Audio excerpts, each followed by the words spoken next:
today is Mike Pintar. Mike, how are you? Good. How are you? I'm doing great. I understand you have a startup business that you're running, helping to run. What is it? Yeah. VP of Business Development Okay. for NETEnergy. Yes. NETEnergy. So what does NETEnergy do? NETEnergy, we're a thermal energy storage company based here in Chicago, Illinois, and we're developing a product that allows small commercial customers to save a lot of money on their energy usage. Okay, so I know what thermal means heat. Yes. And I know what storage means. Mm-hmm. And I know what energy means. What exactly is your product? Yeah, so it kind of works like a battery. Okay. Using some patented That's phase the change. energy storage part of it. Yeah. Except instead of storing electrical energy, it's storing thermal energy. So storing heat? Yes, or cold in this instance. Interesting. Yes. Storing cold. All right. Yeah, so how it works is it would integrate with an air conditioning system, and during the night, the air conditioner would run to charge the battery with cold energy, so to speak. And then during the day, the battery would be discharged to use this cold energy in lieu of running an air conditioner when the prices are high. So the air conditioner itself turns itself off, and it's this storage unit that's actually cooling the building. Yes, absolutely. Ah, interesting. Okay. And there's a huge price differential between the on-peak and off-peak pricing. You may not know that from as a residential customer where you have a blended flat rate, but on the commercial side, there's actually quite often a huge disparity between the on-peak and off-peak pricing. Oh, you pay a lower rate at night than you do during the daytime. Yes, absolutely. Sometimes significantly less. Oh, okay. So tell me a little about the technology. What's it based on? I know you're not the tech guy. Yeah, but, that's. What can you share with us? Well, so it's based off of a phase change material. So any type of phase change material, the most common one, of course, is water, as it changes states from water to ice. It stores energy. So phases are solid, liquid, and gas. Yes, absolutely. So this is a patented technology where it's a mixture of graphite and wax. And it's a solid structure, so when it actually melts and releases the energy, the actual shape of this doesn't change. So it's a solid phase change composite structure. So it's so you don't have the issues with having to contain water. It's a solid. It's material. a solid. That's what's storing the thermal energy. Yes. It's this solid/liquid material. Yes. So the graphite actually is porous, and then the wax sits within this graphite. But due to the actual patented technology, the wax doesn't leak out of it. Oh, I see. Okay. Where did they come from? Did you have a technical guy that's you're partnering with? Yeah, he's a professor of chemical engineering currently at UIC, University of Illinois, Chicago. Yep. Yes, and he's been working on this phase change material for over a decade, and he's actually commercialized one technology for a battery cooling technology.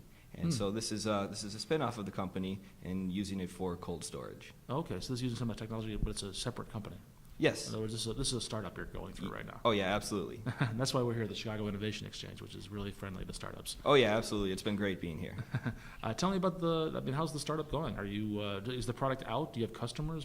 Where are you right now? No, we're still in the prototyping phase. Okay. So when I joined last August, I managed the Clean Tech Open, which is the country's largest clean technology startup accelerator, and we were one of the graduates from the Midwest Regionals. Is that here in Chicago?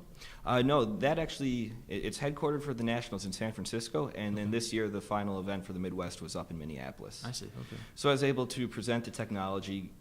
We were paired up with some mentors, and we got great feedback on where to best position our product and find our ideal target market. So that wrapped up in November, and then we've been working along with some of our partners at the International Copper Association, that they provided us some funding to proceed with building the prototype. And so now, most recently, we've been accepted into the Clean Energy Trust Challenge, which is a prize for clean energy, or a competition for clean energy startups, where they have up to $1 million in prizes available for awarding. Oh, good luck with that. Yeah, thank you. Clean energy. So this is less polluting than the normal way we're using air conditioning? Yes, absolutely. Because the energy produced at night typically is produced by more efficient power generation sources. Okay. So by generating the cold at night and then using it during the day, you're actually making use of more efficient power generation. Does the government help at all with this? Are they promoting clean energy through startups like yourself? Oh yeah, there's all kinds of different grants available. We're actually we're just accepted into the I-Corps program, which is actually a National Science Foundation program that provides micro grants to startups like ourselves. And also, lots of the utility companies, they actually provide different incentives for different types of technologies that can reduce the peak demand. So they don't have to build and maintain those very expensive power plants that are used only a couple times per year. Interesting. So you're in the prototype phase right now. What's next? Or when does that wrap up, and what do you do after that? So the prototype phase is going to finish up this spring, this summer. We're also in the New Venture Challenge, which is the University of Chicago startup competition, and we're really excited to be a part of that. So our hope is to get some additional funding to finish out this prototype and then demonstrate it in the field later this year. And once we have a field demonstration, then go after acquiring some pilot customers. Okay, sounds like you're taking a real shotgun approach, or a broad approach to finding funding and finding supporters for this. Yeah, well, there's a lot of excitement around clean technology or energy technology, especially here in Chicago. So we have quite a few avenues where we've actually been invited to participate in events like this. Okay. How's it going so far? Oh, great. Busy.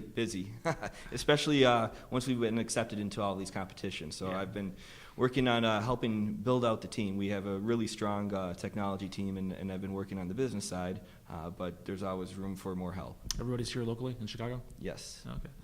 Tell me a little about what you're doing with CIE, the Chicago Innovation Exchange, which is where we are right now. Yeah, so the Chicago Innovation Exchange has been great. That's where I've been running my business development efforts out of here. Okay. And what they've been tremendous at is providing us contacts with people, both government contacts, different school contacts, and introducing us to other sources of funding, such as this I-Corps program that I just mentioned. All right. And you're managing the business aspect of this company. Do you have any equity in it?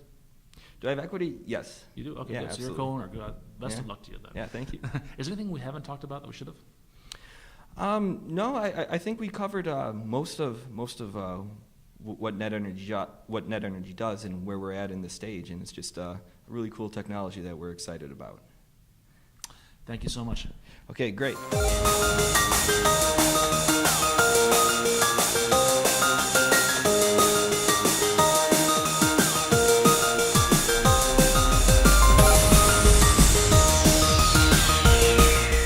Yeah, it's great being here with the Technology and Friends show.